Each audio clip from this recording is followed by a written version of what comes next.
3. Magandang balita ang ibinahagi ng Department of Budget and Management. Dahil sa epektibong pamumuno ni Pangulong Marcos R. Jr., bumaba sa 5.7% o 1.5 trillion pesos ang budget deficit ng bansa nitong 2024. Pinakamababa ito mula noong taong 2020 at nagpakita ng mabuting pagtatrabaho ang economic team ng administrasyon. Umabot naman sa 16.72% ng GDP or 4.4 trillion pesos ang government revenues sa nakaraang taon. Alam niyo na po kung anong ibig sabihin ng budget deficit, pero doon sa mga kababayan natin na mas gustong maintindihan to, halimbawa, lalaman po, kapag ka po ang ating revenue, ang kinita ay halimbawa 100 pesos. Pero kung ang proyekto po ng pamahalaan o ng isang tao ay aabot lamang po sa 90 pesos, so makikita niyo po yung paggastos ay mas maliit kesa doon sa nakuhang income. So magkakaroon pa po yun ng savings. Kumbaga, hindi na po kakailanganin na umutang pa ang gobyerno kung bumababa po ang ating budget deficit. So yun lang po yung para sa mas maunawaan ng mga taong bayan kasi medyo technical yung word na budget deficit. Ngayon po ay handa na po akong sumagot sa inyong katanungan. Thank you, Yusek Claire. First question po, Jean Mangalus, Philstar. Good morning po. So, over the weekend, U.S. President Trump's confrontation with Ukraine President Zelensky shocked the world. Does the palace feel nervous about the country's allyship with the U.S. following the shift in attitude when it comes to Ukraine? Sa ngayon po ay wala pong reaksyon ang Pangulo, ang Palasyo. Mas mabuti po kung ating aalamin ito sa ating DFA Secretary Enrique Manalo. Following the change in the U.S.'s position in the Ukraine-Russia war, do we still feel confident that the U.S.'s position in the West Philippine Sea will remain the same? Mas maganda po na ganun sana ang mangyari, pero as of now po, tangi lamang po si DFA Secretary Enrique Manalo ang mas maganda pong makasagot po niyan para mas detalye po. Thank you. Ana Badjo, GMA News Online.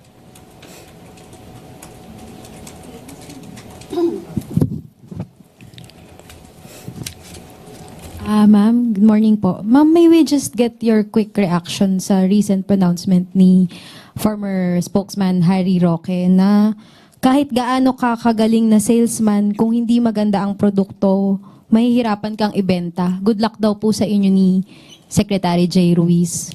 Naniniwala po talaga kami na mahirap ibenta ang bulok o masamang produkto. Mahirap po talagang ibenta kapag ang ibinebenta mo, kailangan mo pang linisin ang mga sinasabi. Mahirap ibenta ang mga tao na ang lagi nababanggit ay joke lamang yan. Hindi po kami salesman dito. Kami po ay messenger. Ang salesman po kasi kailangan na maganda ang bokadura mo. Kailangan na ibenta kahit na minsan ay hindi totoo yung mga sinasabi mo para lang mabenta ang isang tao o isang produkto. Okay, sa amin po, messenger kami, hindi po kami nagbebenta ng Pangulo o ng gobyerno. Pinapakita lamang po namin at inilalahad namin kung ano ang maaaring makuha ng taong bayan sa ating gobyerno, kung anong pwedeng itulong ng ating gobyerno sa taong bayan. So hindi po kami salesman, kami po ay messenger. Ma'am, on another matter lang po. Ma'am, meron pong report na isang media company kung saan isa sa co-founder si Jay Ruiz ang nakakuha ng 206 million na halaga ng kontrata mula sa PCSO. Ilang buwan bago po siya maging PCO secretary. Hindi pa po ba nagda-divest si Secretary Jay? Meron, ang batas naman po natin ay allowed po, no, mag-divest ng shares or interest sa anumang kumpanya na pag-aari niya within 60 days from the time na siya ay nag-assume ng position. So, yan po ay parating na po at alam naman po niya yung batas at lahat po naman ng gagawin natin dito ay dapat naaayon sa batas. Thank you, ma'am. Clay Perdilla, PTV4. Good morning po, Yusek, Senate President Cheese Escudero refused to comment on your opinion how to fast-track Vice President Sara Duterte's impeachment trial. Ang sabi niya po, patawarin na lang natin siya baka bago pa at excited pa. Okay. Your reaction po. Yes, opo, masayang-masaya pa po ako na nadinig natin dyan kahit hindi pa po tayo nagkakasala. At hindi ko pa po alam kung ano yung nagawa nating mali, patatawarin niya na tayo. Maganda pong gesture po yan. At kung sinabi po niya excited po ako, aminado po ako. Excited ako. Excited ako every second of my life. Hindi lamang ngayon, sa araw-araw ay dapat maging excited. Lahat po tayo, lalong-lalo na po yung mga taga-gobyerno dahil meron po tayong task o obligasyon na dapat gawin para sa taong bayan at para sa bansa. Hindi ko po ikakaila na halos araw-araw ng buhay ko, hindi lamang po ngayon, excited po ako. Thank you, Yusek Claire. Tuesday New.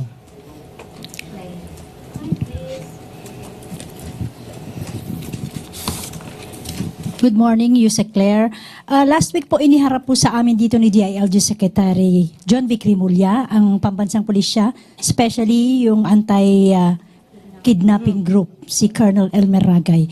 Lumabas po nitong weekend from PNP na hindi naman daw po pala anti-kidnapping group ang nakapag-rescue doon sa 14-year-old na foreign national na bata, kundi ibang grupo. Hindi po kaya nabigyan ng fake news si Secretary Rimulya na siya naman niyang naibahagi din o nai-report kay Presidente. Dahil iba nga po yung lumalabas na balita ngayon. Eventually, parang ang may third party raw po na mayroong partisipasyon kaya po napalaya yung bata. Okay. As of now, kung yan po ang nababalita, titignan po natin, i-verify po natin kung ano po talaga ang katotohanan dito. Kung ano man po ang katotohanan, manggagaling din po yan sa amin. I-confirm lang po natin kay Secretary John Vic Rimulya para po mas detalye ang ating pagsagot.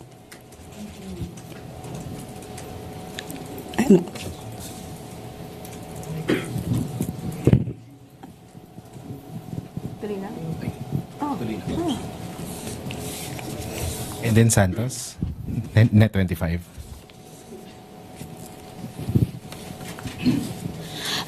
Yusek, kanina po nabanggit ni Acting Secretary J. Ruiz na I'm here po Ang layo na tingin ko. na kailangan po pag-aaralan yung pagkakaroon ng regulatory body sa social media para maiwasan po malabanan yung mga fake news. Can you elaborate po regarding dun sa kanyang binanggit na medyo hindi po kasi masyadong kompleto kung paano po ang gagawin natin? Actually po, dapat makipag-ugnayan din po tayo, makipagtulungan po tayo sa mga mambabatas po natin, sa Kongreso. Kasi sila din naman po yung gagawa ng batas dito. Yung pong sinasabi natin na magkaroon ng regulatory body, sa palagay po namin ay napapanahon dahil tayo po sa mainstream media, tayo po ay sakop at nare-regulate po ng MTRCB. Kung tayo po ay miyembro ng KBP, meron pa rin po tayong KBP. So sa tingin po natin, sa ating palagay, ang pagkaroon ng regulatory body, separate na regulatory body for the social media, ay napapanahon din po para po maiwasan yung mga pang-aabuso. Hindi po natin pipigilan yung mga opinyon na naaayon naman po sa batas, kumbaga opinyon na lehitimo. Kung ito man ay kritisismo, yan po ay dapat lang na irespeto. Pero iba po kasi yung sinasabi natin na paninira ng walang basihan at kung ginagamit man po itong mga troll army sa paninira, ibang usapin po yun. Dahil kung meron man po troll army pero ang advokasya nila ay magpalabas at mag-share ng tamang balita, hindi po yun pipigilan. Ang pipigilan lang po natin ay maabuso dahil po kapag po naabuso ito, mayroon po itong effect sa taong maaaring siraan, maaari ang mga organisasyon, ahensya na maaaring siraan na walang basihan. Malaki pong impact ito, lalo na kung paniniwalaan ng mga tao. So mas maganda po talaga na magkaroon, yun lang po ang aming suggestion, matuloy po sana at magkaroon talaga ng regulatory body para din po malaman natin ang bawat isa, kung content creator ito, vlogger, blogger, malaman din po natin yung identity at hindi sila nagtatago sa mga dummy accounts. Ganun po. Sa tingin niyo po yung ginagawang hearing ngayon ng Quadcom ba yun or Tri-Committee sa Kamara, tamang-tama para maipurso po itong pagkakaroon ng regulatory body kung sabi niyo nga kailangan dumaan sa paggawa ng batas? Opo, napapanahon po ito dahil hindi na po biro yung mga ginagawa po ng mga troll armies. Sabi nga po natin, kapag ka po kasi binabayaran lang ang mga tao para magsalita ng paninira ng walang basihan, hindi po yun freedom of expression. Kasi binubulungan lang sila ng taong nagpapasweldo o nagbabayad sa kanila. So kakaiba po yun sa tinatawag nating freedom of expression. Ma'am, ano lang po, since medyo baka matagalan pa po kung magkaroon ng batas, hintayin natin. Ano po yung mga immediate na mga plano ng PCO para malabanan ito? At meron na po ba tayong mga ebidensya, mga documented na magpapatotoong itong mga vloggers na itong particular na lumalabas sa document, talaga pong mga troll armies ito, mga fake news lamang yung kanilang ginagawa at sinasabi. Actually, syempre po, bago po tayo magbintang, alam naman natin, we have to presume them innocent until proven guilty. So, ang bawat isa po, kumbaga, i-verify muna po yan bago sa ating sabihin, ay, parte ka ng troll army. Kasi, wala pa po tayong batas patungkol sa sinasabing troll army. Ito lang ay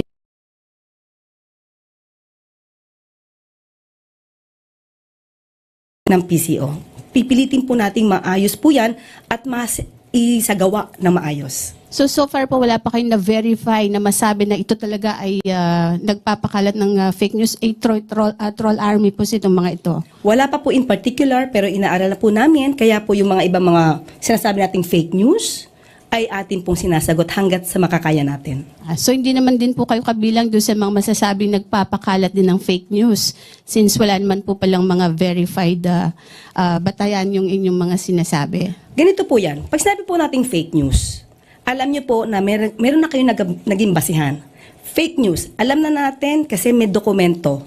Halimbawa, sinabi ko po, si Miss Pia ay dalaga. When in fact, there's a record na she's married. So, sinabi ko, dalaga yan. Is that fake news? Of course, kasi may batayan. So, bago naman po namin sabihin na fake news, dapat meron po kaming batayan. Thank you po. Thank you. Evelyn Quiroz, Filipino Mirror.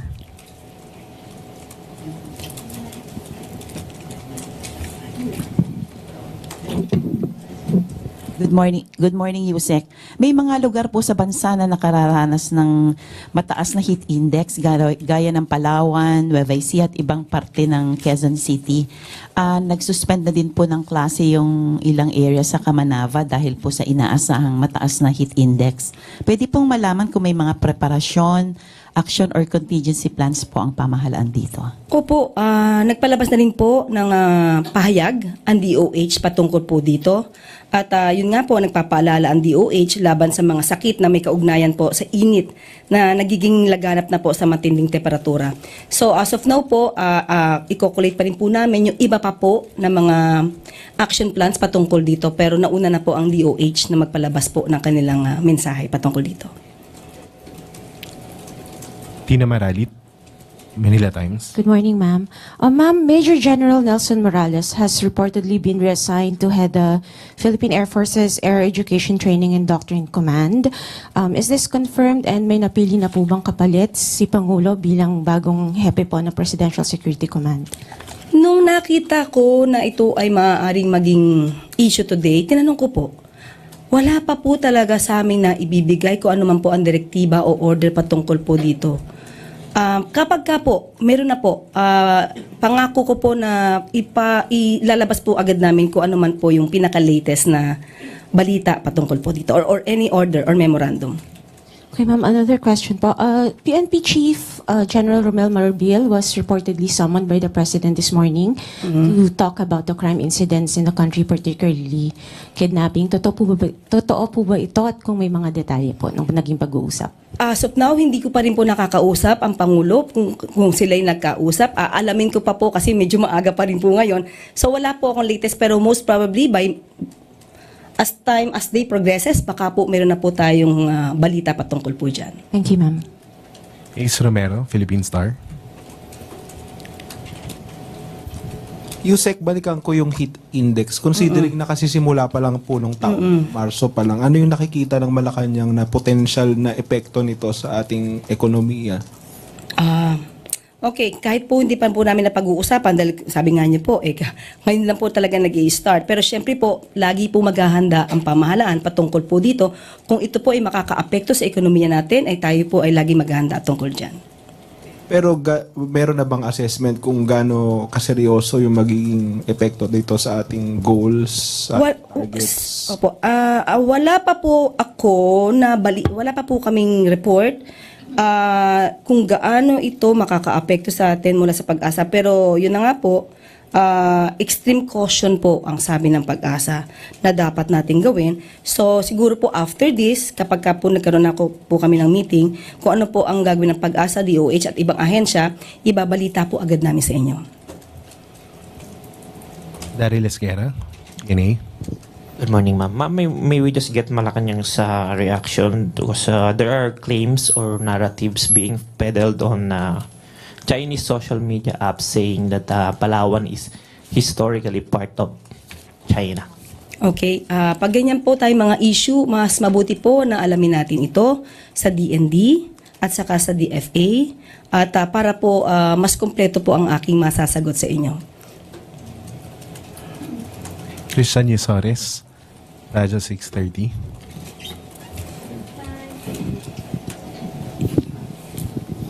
Follow-up lang po sa question ni Daryl. Pero ano po kayang posisyon ng palasyo dito sa parang panibagong claim na naman po ng China sa ating territory despite na meron ng decision yung International Court of Arbitration na nagsasabi nga po sa mga na kumikilala po sa ating mga teritoryo sa bansa? Okay. Ang naging decision po ng International Court of Arbitration ay napakahalaga po. Napakahalaga. Hindi po ito pwedeng itapon lang sa basurahan. Ipaglalaban po natin kung ano ang ating karapatan sa ating teritoryo at sa ating maritime rights. Katulad po na nabanggit nung nakaraan po ng ating Pangulo. Kung ano man po ang kanyang demands sa China patungkol sa Typhoon missiles, ganun pa rin po ang ating stance. Beth Narciso, DZRH. Good morning, Yusek. Ma'am, may reaction po ba ang si Pangulo or ang Malacanang dun sa ulat na di umano yung mga Chinese spies ay may donasyon sa PNP? Okay, as of now, pag-aaralan po natin yan.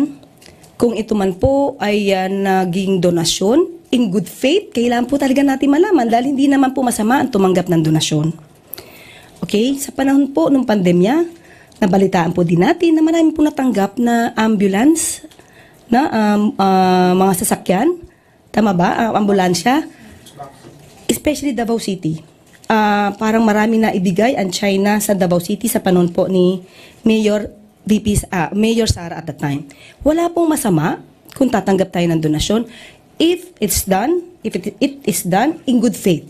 So kung ito naman po pala ay parang ibinigay, pero merong kakaibang dahilan for that, kailangan po nating imbestigahan yan at kung sino man po yung mga tumanggap ng mga opisyal na LGU, dapat siguro po malaman natin para hindi na po maulit kung sila man ay nagagamit, kung hindi man nila alam na nagagamit sila. At may allegation din, ma'am, na yung mga Chinese daw na gumagawa ng illegal sa bansa, may mga padrino na mga kumpare sa top brass ng PNP or Intel Group. Hindi po yan pababayaan ng Pangulo. Talaga po kapag kabugan yan ang balita at nakarating sa atin yan, kailangan po talagang imbestigahan yan. Hindi po ito dapat palampasin. Ivan Mayrina, GMA7. Yusek, I understand you mentioned that Secretary Ruiz has 60 days to divest upon assumption to office.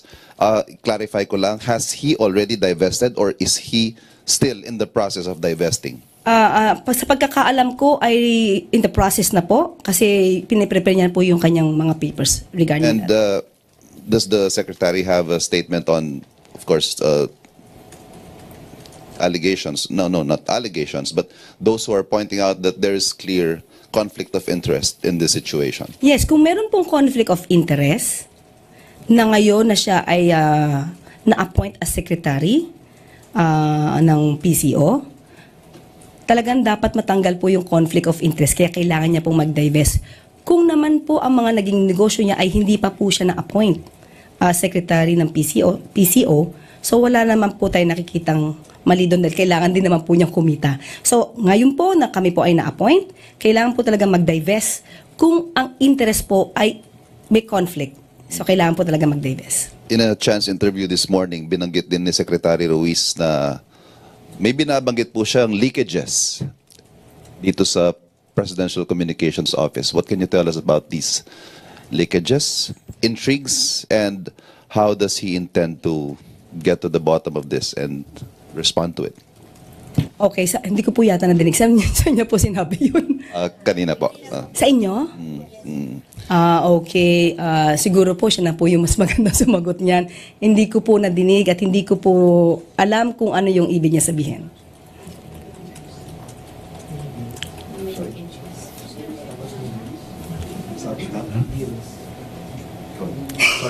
Alexis Rivero, Philippine Star. So for the record, Yusek, do you know the status of the supposed deals involving the company of the secretary in government? Habang hindi pa ganun katindi ang epekto nitong tag-init sa sektor po ng agrikultura. Ma'am, as of now talaga po ay hindi pa po kami ng agrikultura. Ma'am, as of now talaga po ay hindi pa po kami nakakapag-usap patungkol dyan. Pero kung ito po talaga ay nakikita po, nababanag po ang matinding epekto.